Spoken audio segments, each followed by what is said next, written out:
on that when we are on dates with girls and wives is that they pay our bills. They don't. In fact, Madam Speaker, I want to present as statistics that as the neighboring county, we have rescued many girls from Luhya Nation, the neighbors, by marrying a number of them. If you come to Nandi, we have a quite number, which means the Kalwales and the likes of this world are doing badly. Because we are very generous. We are very generous and supportive, Madam Speaker, as you are aware. So in that region, Kalenjin men and Mwaso Nandi are highly sought after. Order, Senator Cherargei. I am not aware of anything. No, Madam Speaker, I'm making you aware, Madam Speaker, because Senator Kalwale inferred in his remarks, Madam Speaker, so he should be excited that we are good neighbors and we are very generous, and we'll continue to support the girl child from Kakamega and other counties in that region. Madam Speaker, let me make a few comments. You know, under Article 219 of the Constitution, Madam Speaker, any money that is appropriated by Parliament should be dispersed without undue delay.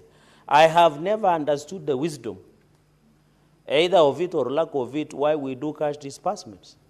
Because the moment we have done, and the Constitution under Article 219 is very clear, that it should be dispersed without undue delay.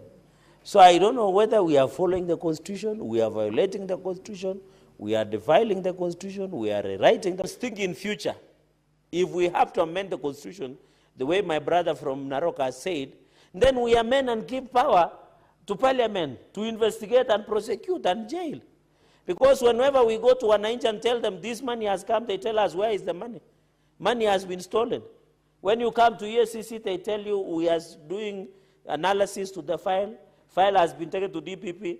DPP, the file is not prima facie. The file is a skeleton. Somebody has been discharged, Madam Speaker, without due regard.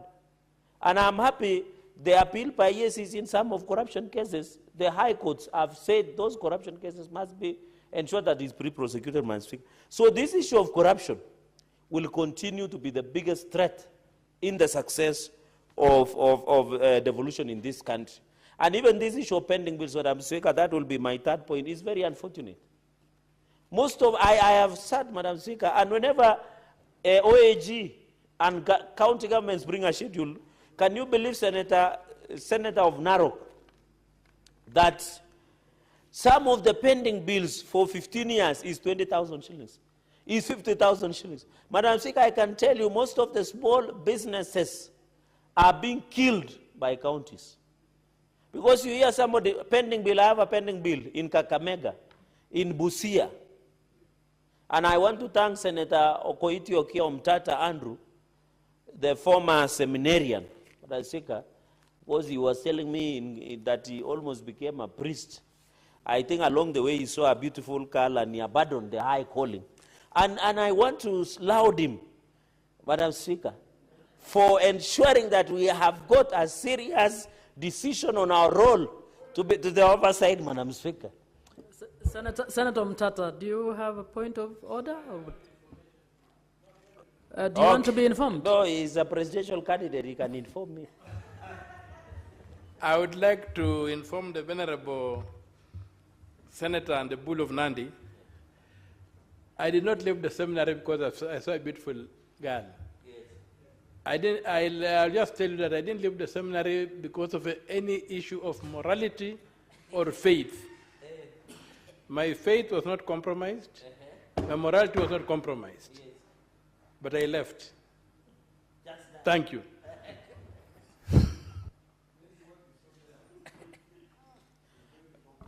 Madam Speaker, maybe what he saw in seminary could have compromised his decision in faith and morality. And that is why I was saying we must ensure that the decision that Senator Okiya Omtata, and he is enriching the legal jurisprudence in terms of devolution role in this country. And I want to thank him on behalf of all of us. You know, Madam Speaker, oversight has become under threat. You remember there has been a conversation that even Senate should not be doing oversight. And the deputy party leader of ODM is looking at me and smiling, Madam Speaker. Very sad and tragic that it's MCS. Can you believe the MCS to do oversight? Look at the MCS of Nairobi.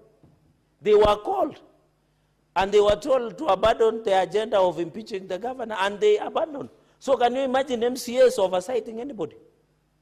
While I respect and I have a tremendous respect for MCS across the country, and I believe that they should be given better capacity and ability, they don't have that mojo to all governors to accountable. And I hope the deputy party leader of ODM, Senator Utsosi, will correct that perception in future, because we know ODM has pro-devolution in all aspects.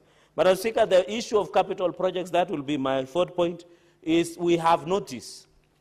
We have notice, and that is why I was saying on the pending bills. It is tied up between projects and the pending bills, Madam Speaker. Because on this issue of pending bills, and I want to say, I don't know, maybe other counties are different. Madam Speaker, most of our businessmen and women, young people and PWDs, even in Kisumu, where you come from, Madam Speaker, you get people getting diabetes and pressure. When you look at them, they are being owed 100,000 for the last 5 years by county governments. Madam Speaker, we must make a decisive action. What do we do to cure this problem? We saw even in Homa Bay County, where contractors were protesting. They wanted even to come to Public Accounts Committee to protest when their governor was appearing because of non-payment of pending bills. Even in Nandi, we have similar problems, Madam Speaker. It will reach a point that you will include 1,000 ways to die by doing business with counties. There is a program called a documentary, and I know the gentleman from Narok who has stayed in the United States from America knows that documentary, that there is what you call 1,000 ways to die, or is it 10,000 ways to die, is to do business with counties. In fact, my friends now, whenever they tell me they are doing business with counties, I told them to write their business obituaries, because that will be the end of their businesses. In fact, we encourage people to do private business. So this perception must be corrected. Finally, on the capital projects, there are many littered projects across the counties, Madam Speaker. We talked about vehicles a few hours ago. There are projects, for example, in Nandi, and I saw my governor saying that there is a project complete in Kapsengere. Kapsengere is near Nyangori, where PH headquarters. There is no Kapsengere dispensary hospital as told. My neighbor knows that. You come to Kobuja, East don't throw away. Next to East, that Kobuja hospital as told. In fact, Kobuja is center where he comes from, and I want to appeal to him that we have passed the money. At least he can build a public toilet in Kobuja center where he comes from. Even if you go to Cherargei, near Mudete, the Cherargei level 4 Nyayo hospital as told. You come to Mosoriat, you go to Tindred Maraba hospital, Madam Speaker, they have stole. Even the mortuary.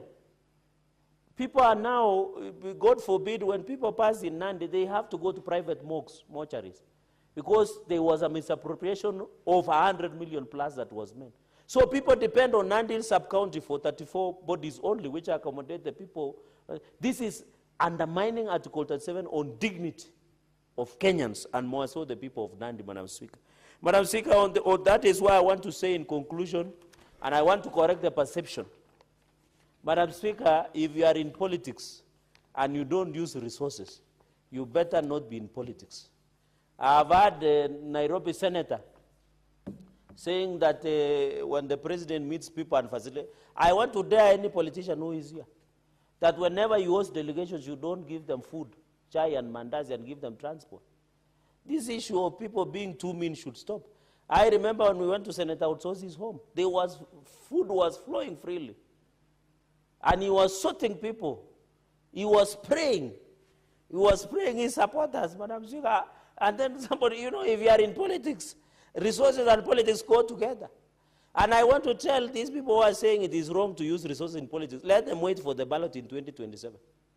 If they are not using resources to ensure that, and I'm happy in TIFA results, Madam Speaker. You have seen our party, UDA, is the most popular party in this country. And that is why we elected Wakwabi, Senator Wakwabi from Bungoma. Point of order, Wakwabubi. Wakwabi. It's Wakwabubi. Wakwakubi. As one of our... Say it correctly, it is Wakwabubi. Senator Consolata, so that you will teach me privately. What's your point of order, Senator Ledama? Madam Speaker, you know, this is a house of record, and it's important for all of us to be factual. I'm a member of ODM, and my good friend is a member of UDA. I've seen the TIFA report. Yes. But unless my good friend is willing to table it here, he should withdraw what he just said. Because the popularities of counties, what is fact of political parties? My political party of ODM, your political party of UDA, the popularity is not what it was in 2024 and versus today. That's a fact. So I want to ask you to either withdraw that statement or table the report here so that we can actually be factual. Because, you know, this is a house of record. Senator Madam Speaker, in Cherargei? conclusion... Can you respond to that, please? Please. Yeah, just withdraw if you are not able to. No, I'm not withdrawing, Madam Speaker. I will table the TIFA report tomorrow to show that UDA is the most popular party. And in fact, President William Ruto will be re-elected in 2027. Those are facts that are in that TIFA report. I'm willing to table tomorrow in the afternoon as per your guidance, Madam Speaker. So in conclusion, let us appeal that this money go to the people so that they can get value. This is their tax, and I think that is what is important in this report, and commend the Finance and Budget Committee that I want to assure Nandi, Madam Speaker, will get 7.7 billion in this financial year of 2025-2026. And in future, Madam Speaker, when some of us will better things in that county, God willing, when I'm called, we will ensure Nandi is transformed into one of the world-class counties that we have ever seen in the history of this republic. With those many remarks, Madam Speaker, allow me to support and congratulate the committee on this report, and I hope the compliance will come automatically as per the Constitution. I support. Senator Osoti.